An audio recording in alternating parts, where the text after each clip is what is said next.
Good morning, Ian Crouch with your 8:30 Hunter News update.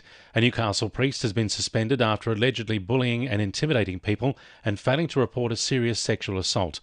The Anglican Professional Standards Board has found Reverend Chris Bird failed to report the assault on a 23-year-old man, allegedly at the hands of jailed former Dean of Newcastle, Graham Lawrence, to police or church authorities. It also found Reverend Bird physically assaulted a man at a church synod in 2016, allegedly pulled the brass strap of a 13-year-old girl while teaching divinity lessons at Newcastle Grammar School in the 1980s, and threatened and intimidated a church office worker. Newcastle Supreme Court has heard an emotional victim impact statement from the mother of murdered teenager Emerald Wardle. The 18-year-old was strangled by her boyfriend Jordan Miller at their Metford home in June 2020. Miller later told police he thought Ms. Wardle was a demon and that he was suffering from an undiagnosed mental illness. A jury found him guilty in June. Yesterday, Ms. Wardle's mother told the court her daughter was not a demon and was the absolute light of her life. Miller will be sentenced on October 6. It's hoped Cessnock residents will be more protected in the event of future floods, thanks to the installation of flood warning systems across the LGA. The announcement from Council comes after recent flooding events saw 3 natural disaster declarations in Cessnock within 12 months. Mayor Jay Saval says Council will provide the community with more details at 2 information sessions at Western Civic Centre next month. Go onto Council's website and have a look. You can visit www.together.cessnock.nsw.gov.au/flood-warning-systems. Hunter commuters are still likely to be impacted by a rail strike next week, despite talks continuing today between the government and the union. Transport Minister David Elliott has guaranteed to make changes to the new fleet of intercity trains as long as a new pay deal is struck at the same time. The union plans to hold a 6-hour strike next Tuesday, which will disrupt the Newcastle and Central Coast lines.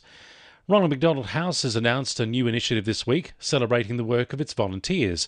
Hunter volunteers will don a new uniform designed by Indigenous artist Soretta Fielding.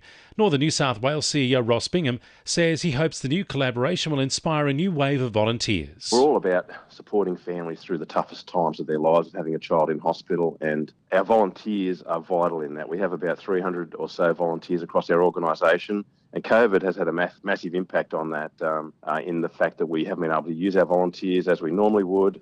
There's about to be another boost to police numbers in the Hunter. 8 probationary constables are heading to the region on Monday from the class of 154 recruits graduating today from the Goulburn Academy. 4 will be stationed in Newcastle and 2 each in the Lake Macquarie and Port Stephens Hunter police districts. 2NURFM Sport. The Knights have condemned news of Kalen Ponga and Kurt Mann's drug tests being leaked to the public. The players have been ordered to provide urine samples to the NRL after footage emerged of the pair leaving a toilet cubicle together last weekend. Knights Director of Football Peter Parr says the club doesn't know how news of the tests got out and it should have remained private. Cessnock Goannas centre Jared Anderson has copped a 3-match ban for a shoulder charge during the club's loss to Maitland last Saturday. The 24-year-old won't take the field again this season unless the club reaches the decider on September 11. Meanwhile, Pickers back rower Pat Matautia has escaped suspension after defending a high tackle charge. Louth Park trainer Darren Elder is expecting a strong performance from former Group 1 competitor Bright Energy at Newcastle Paceway tonight.